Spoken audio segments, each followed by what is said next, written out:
everybody. And if you remember last time, we were kind of referring to the fact that if we have one side of DNA, you can, using the complementary base pairing rule that, that A equals T and T goes with A, C goes with G, G goes with C, that you could figure out the other side. Well, it definitely occurred to James Watson and Francis Crick that that could also be a method for replication. Well, so let's talk a little bit more about this today, why don't we? And first, let me put up that, let's have that like little bit of magic here and put up that definition of heredity. Ready? Still there? Okay, well here it is. A little bit of magic there.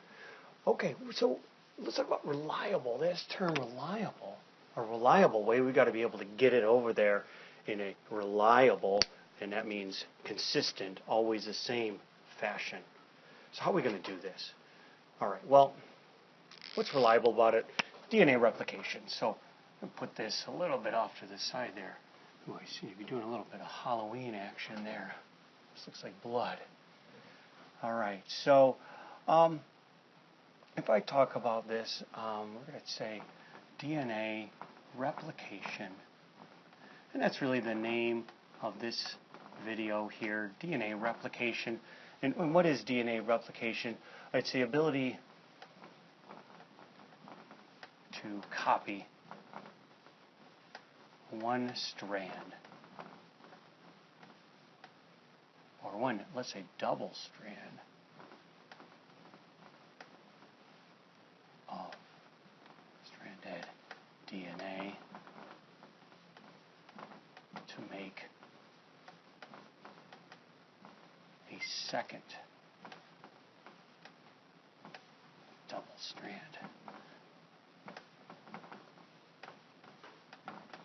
Okay.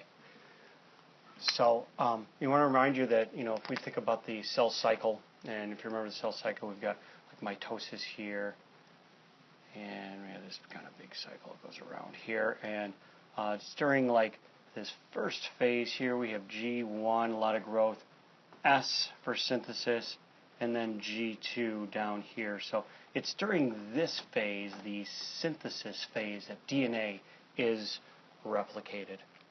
Okay. Get a different pen here.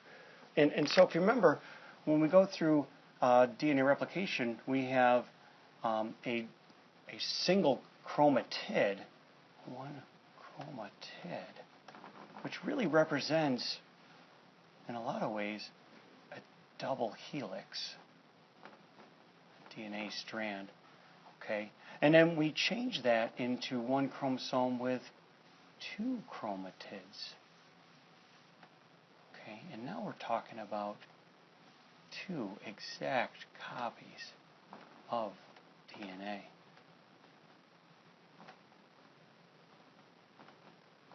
Okay, it's supposed to be an exact copy.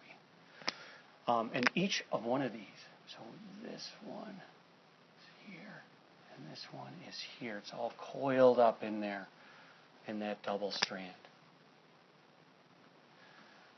All right, so I'm going to need a little bit of room, and so let me just wipe. Much better. Okay, so the first step, step one, we are going to have the strands unzip. Okay, and I should mention that this is all run by enzymes. So the enzyme needed here is called helicase.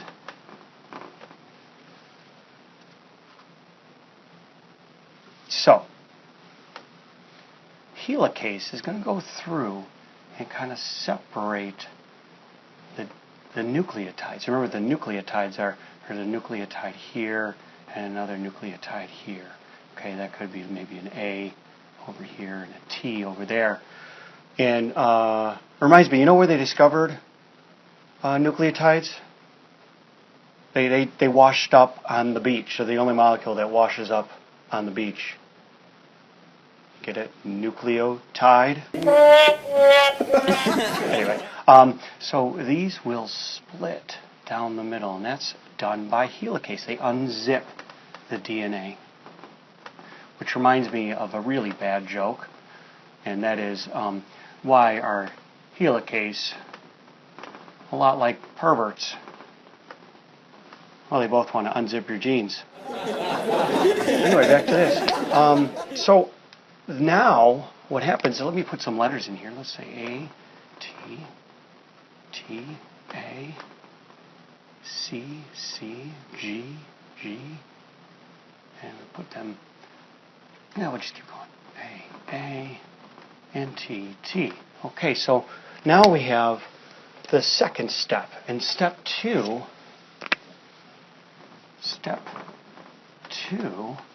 involves placing single nucleotides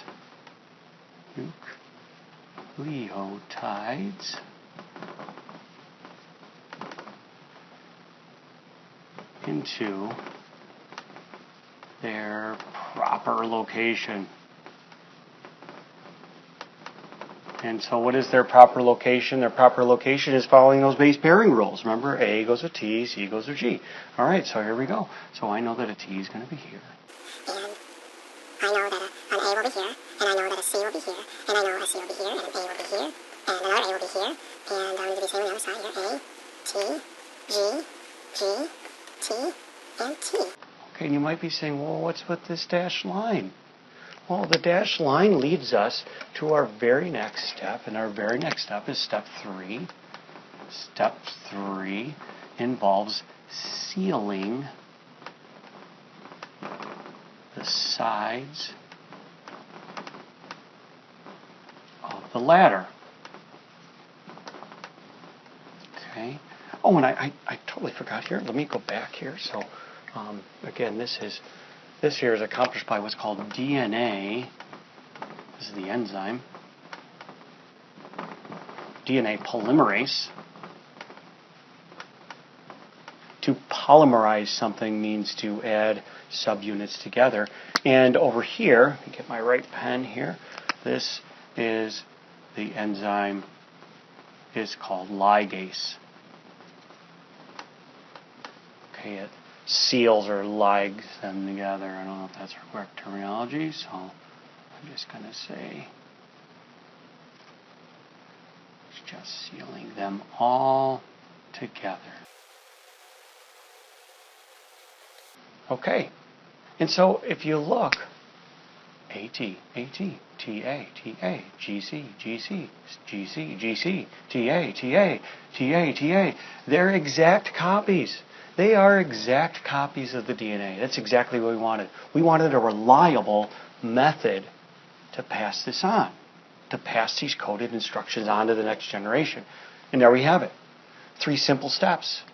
3 simple steps. Okay, so now what's next? So remember now, if we take these 2, I might just say, hey, don't forget. That's a horrible looking chromosome, but you can imagine that this side fits on that one and that side fits on this one. And this one before was just a single chromatid. And they both fit on that side. There's only one side, so I guess that's all it is. Okay. So they are exact copies. And that's really the big take-home message here. Okay. And this happens both during all types of cell division. So this happens during mitosis. Okay, well, before. And before meiosis. We have to get an exact copy to get this type of chromosome like that. That's the big key, is getting that type of chromosome there. Okay, so let's go back. Let's think about, what did we do? What did we learn here today? You know, the idea was we wanted to create a reliable method to synthesize new DNA and to be able to pass it on to the next generation. Well, to be able to pass it on, you've got to be able to divide it. And We got to be able to have one copy and another copy. We need this method. Okay, so we now have this reliable method for transferring that DNA to the next generation, to make an exact copy of it. Okay, so now what's new? What's next? And this is the exciting part. So remember we said we wanted to talk about these coded instructions.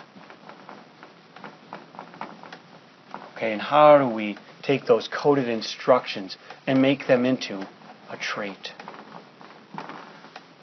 And we're going to welcome you to the wonderful world of protein synthesis.